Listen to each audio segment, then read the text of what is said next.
Today's video is part 2 of getting stuck in the sand. If you caught my latest video, you heard part of that story. Today I am going to finish telling that story and us getting unstuck. So as you can see, I did write up my journaling already. I wanted to make sure I had room for that. And then I have all these photos here. This one I did not cut apart, so it's still the 4x6, and I just did 2 3x4s on there. But while I was at work, I was kind of bored, so I sketched out a little thing here. I want to tear some papers and make it look like water and sand down here. And then I also thought up some title ideas, but I'm actually not going to use either of these. And then I was looking through my pictures to see which ones I could crop down and whatnot. So I do have these sizes, 4x6, 3x4s, 4x4s. But I have one extra 3x4, and my measurements, aren't exact here, as you can tell. So I do need to figure out what I'm going to do differently. This isn't going to match up with my 12x12 layout, but we'll go ahead and set that aside. I do want to mention that during this trip, I had my notebook. It's just a lined journal in the glove box of the van. So as we were traveling, I was noting everything. So I wrote down all the details from this day in my notebook. So then when I went to write my journaling, I pulled my notebook back out, actually used ChatGPT and put all of the notes in there, and then had Chat help me write up some journaling so that it would be a little more creative and whatnot. So I did do that for my journaling on this layout and the previous. If you didn't catch my previous layout, here is a little sneak peek. You can watch that video down below. I'll have it linked. But I did get my journaling added. I didn't have that added in the last video. So I got that in there, and that layout is finished. We'll go ahead and get started on part 2. In case you want a little sneak peek of what my craft room looks like right now, my husband just snuck in here today and took this picture using our little Polaroid camera. Look at that mess I have going on. Oh my gosh. So that's what I look like today as we're recording this. As you saw in that little sketch, I am going to be creating a double page layout. And I want to use the same paper that I used in the previous layout, which was the Everyday You and Me. And I had cut off these 2-inch strips. So I'm thinking if I cut these in half, I can use one for the water and one for the sand, kind of the tears down here.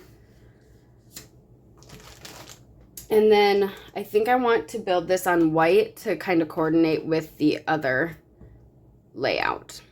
Before I started hearing anything down, I'm bringing in Close to My Heart's clear shimmer brush. This is very similar to Stampin' Up's Wink of Stellar.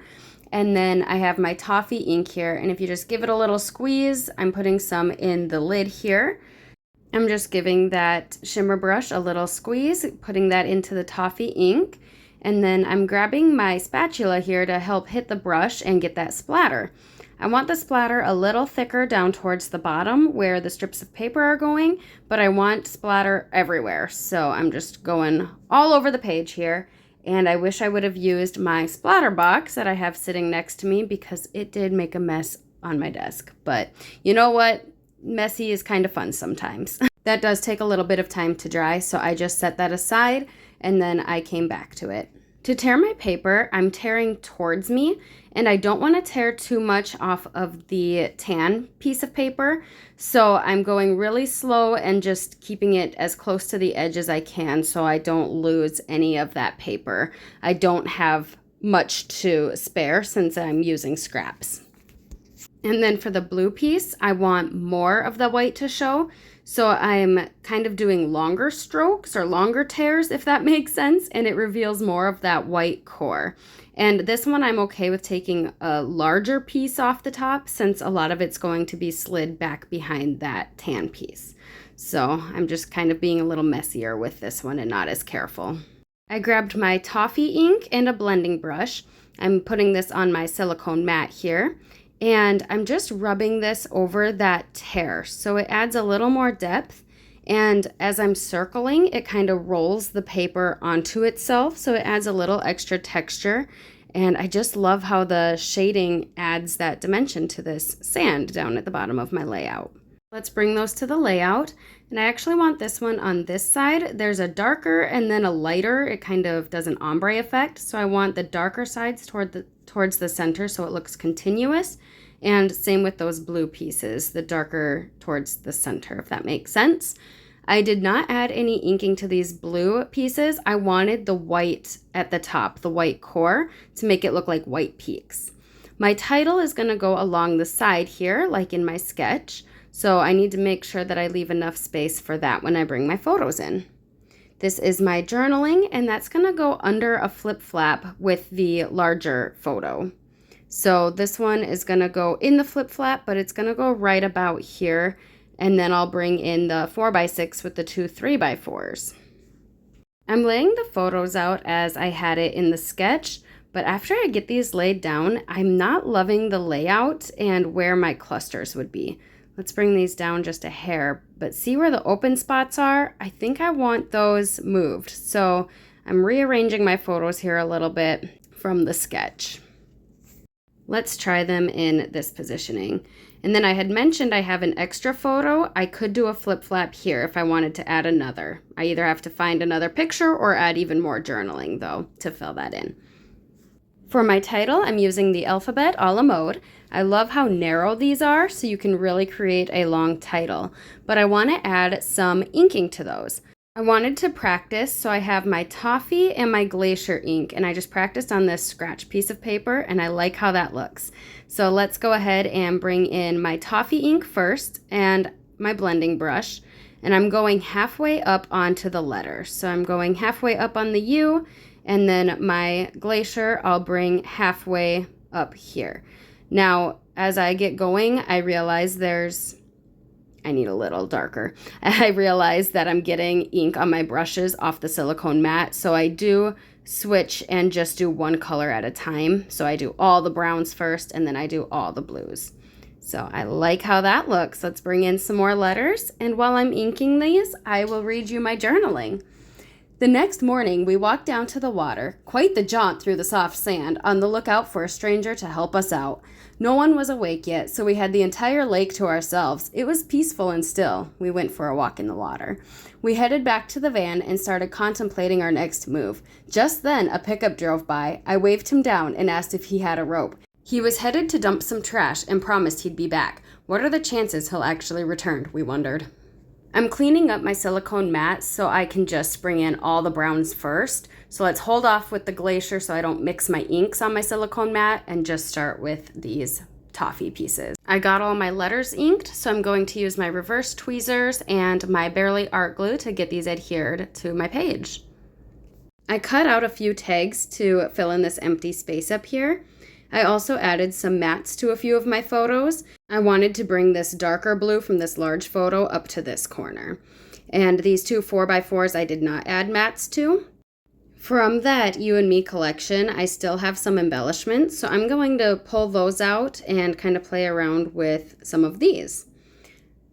So back to my story. So we were wondering if this other gentleman would come back from dumping his trash, right? Not long after, another pickup came by. I waved him down too. This guy was no help at all. He was grumpy and uninterested in helping us. And just then, the first truck came back, true to his word, Bobby and his dog Bacon to the rescue. He didn't have a tow rope, just a ratchet strap, but we gave it a try. After causing it to snap, we hopped in the back of his pickup and he took us down to the water where his friends were set up. They gave him a hard time for picking up some strangers along the way. Unfortunately, no one down there had a tow rope either, so back up the hill we went with another ratchet strap. Still no luck. I prefer to cut my page protector for my flip flaps, so I'm going to add my flip flap right away to the layout, so as I start embellishing, I know where I can and can't put my embellishments. I'm just going to slide that behind that photo mat, make sure it's lined up, and then we'll go ahead and stick that directly to my layout. And after I get it in the page protector, I'll slice that page protector. I'm going to add some of this ribbon to my tags.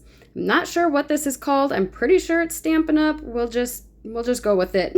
At this point in my story, Bobby drove us up to a tractor so we could call ski patrol. On the way, he let us in on a little secret. All those large campers and trailers we saw down by the water, they use that very tractor to get pulled down and pulled back up from the beach to avoid getting stuck.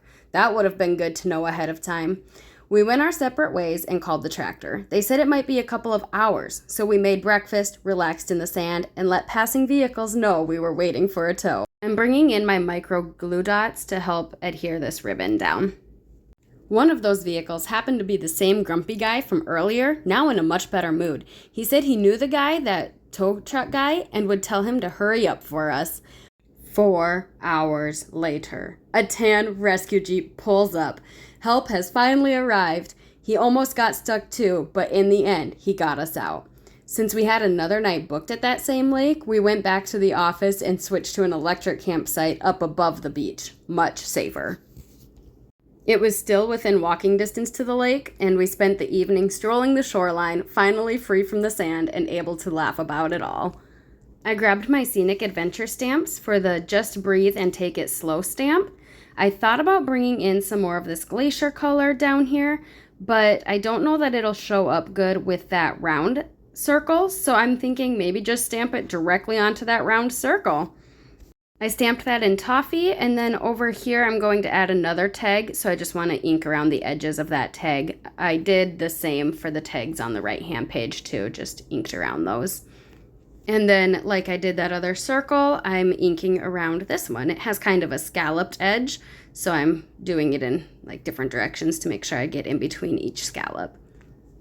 These are the same frosted iridescent dots that I used on the other layout, and I want to bring in this bluer tone. I hope you enjoyed watching this layout come together. Let me know down in the comments below.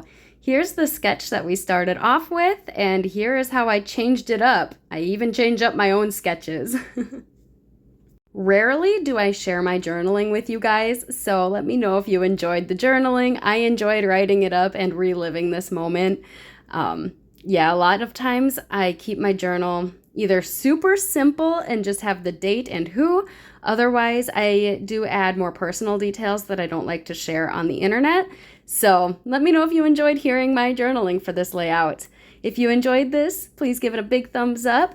Be sure to hit subscribe as well. This was a large vacation we went on, so I have a lot more layouts coming your way.